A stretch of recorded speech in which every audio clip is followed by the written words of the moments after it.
Fala pessoal, a Folha UOL fez uma matéria dizendo que o clã Bolsonaro negociou 107 imóveis.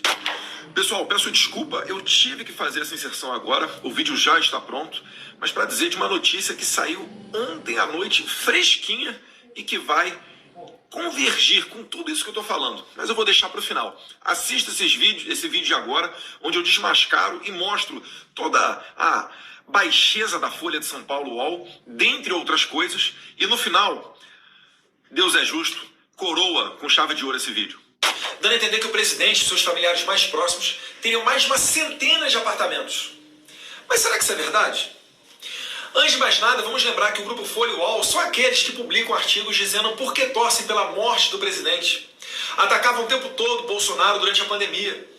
E até mesmo tiveram seus jornalistas confessando que fariam campanha a todo custo contra Bolsonaro ainda em 2018. Na Folha eu vi, entre outras coisas, que se tem a avaliação de que o colunismo político do jornal é e vai ficar mais ainda maciçamente contra o Bolsonaro. E a reportagem, isso não só na Folha, acho que de maneira geral, vai tentar pegar o Bolsonaro de qualquer jeito. Na linha, como eu posso prejudicar o Bolsonaro fingindo fazer jornalismo? A essa altura do campeonato, é difícil ser ingênuo e dar credibilidade a esse tipo de gente. Faltando pouco tempo para a eleição, é claro que eles tentariam alguma cartada. Mas ainda assim, vamos ler a matéria. Se estivessem buscando por privilégios dados pelo presidente aos seus parentes, os jornalistas certamente teriam investigado a evolução patrimonial enquanto Bolsonaro é presidente. Ou seja, de 2019 para cá, certo? Errado. O levantamento dos imóveis retroage 30 anos, é desde 1990. Isso mesmo, desde 1990. Quantos anos você tinha em 1990? Mas vamos adiante. Ainda fingindo que a Folha UOL quer te informar e não te manipular, quem a Folha UOL considerou como integrante do clã Bolsonaro? Para dar volume ao patrimônio relatado na matéria, eles incluíram 5 irmãos do Bolsonaro, 4 filhos, 2 ex-esposas e até mesmo ex-cunhados do presidente. Isso mesmo, ex-cunhados. Eu nem sei se pode considerar ex-cunhado como família. No total são cerca aí de 17 pessoas e tudo que fizeram desde o ano 1990. Mais uma vez, vamos adiante. A reportagem faz referência a 24 imóveis em São Paulo. Nenhum destes é do presidente ou dos seus filhos, que seriam os familiares mais próximos do Bolsonaro. E pessoal, tem que abrir um parênteses aqui para adicionar uma informação.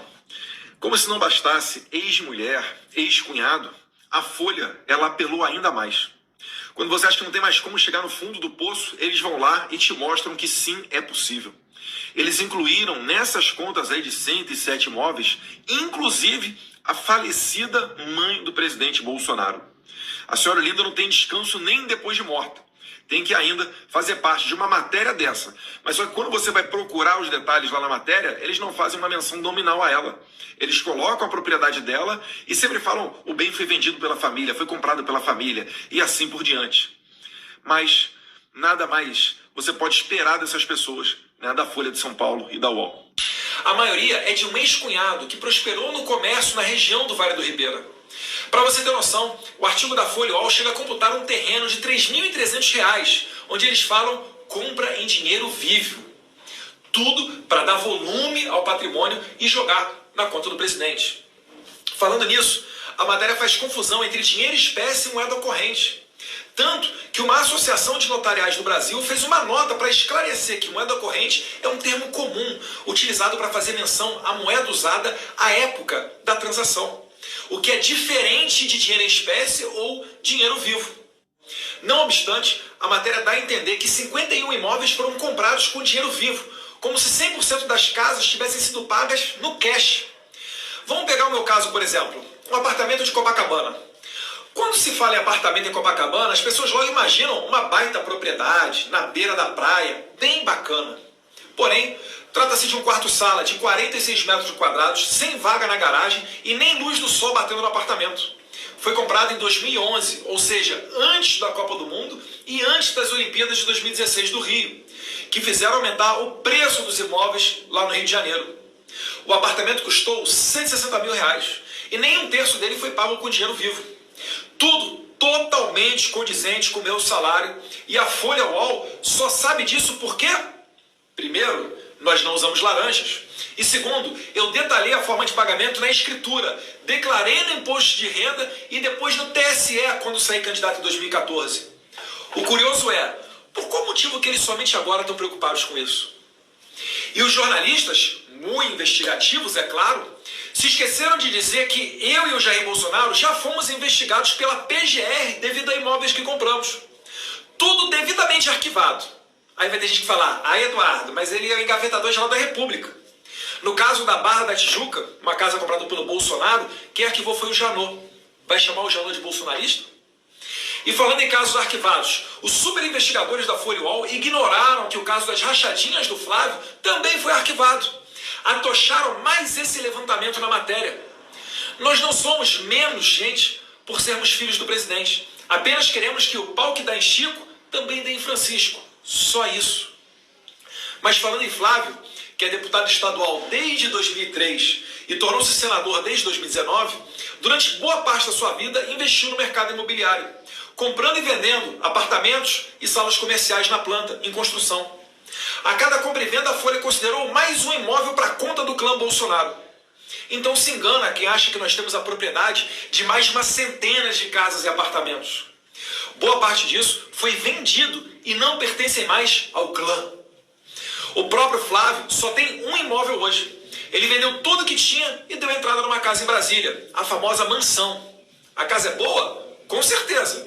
Mas o que não te contam é que ele só conseguiu quitar metade da propriedade, mesmo vendendo tudo que tinha para dar entrada nessa casa que ele tem hoje. O restante ele parcelou em 35 anos no banco, igual a maioria dos brasileiros que compram a sua casa própria. A imprensa tem que se decidir. Ou a pessoa que é política há quase 20 anos recebe um bom salário e consegue trabalhar esse dinheiro para construir um bom patrimônio honestamente, ou é proibido a um político ter patrimônio, mesmo recebendo excelente salário. Não há nada de ilegal com o patrimônio do Flávio Bolsonaro. A vida dele já foi revirada de cabeça para baixo. Observação: os móveis da casa do Flávio foram comprados parcelados. Agora, esse apetite todo da Folha para tentar denegrir o presidente Bolsonaro às vésperas de uma eleição tem os seus motivos. Adivinhe quem é o favorito para ser presidente caso o Bolsonaro saia? Sim, o Lula. E como eram os repasses do governo do PT ao grupo Folha UOL? Eu vou deixar aí na tela para vocês tirarem as suas próprias conclusões. Some a isso o fato de que o maior financiador do Folha UOL é o PagSeguro, empresa diretamente afetada com a criação do Pix pelo governo Bolsonaro. E aí, começou a entender como é que o jogo é bruto e na falta de fatos novos requentam matérias antigas com o simples objetivo de fazer um notório ladrão retornar à cena do crime? Agora, pergunta se a Folha UOL tem esse apetite todo para levantar o patrimônio dos filhos do Lula. Do limpador de bosta de elefante de zoológico que se tornou o Ronaldinho dos negócios quando seu pai, o Lula, foi eleito presidente. Ou daquele que ganhava muito bem pelas consultorias de copiar e colar do Wikipedia. E eu não vou nem falar da questão da Oi.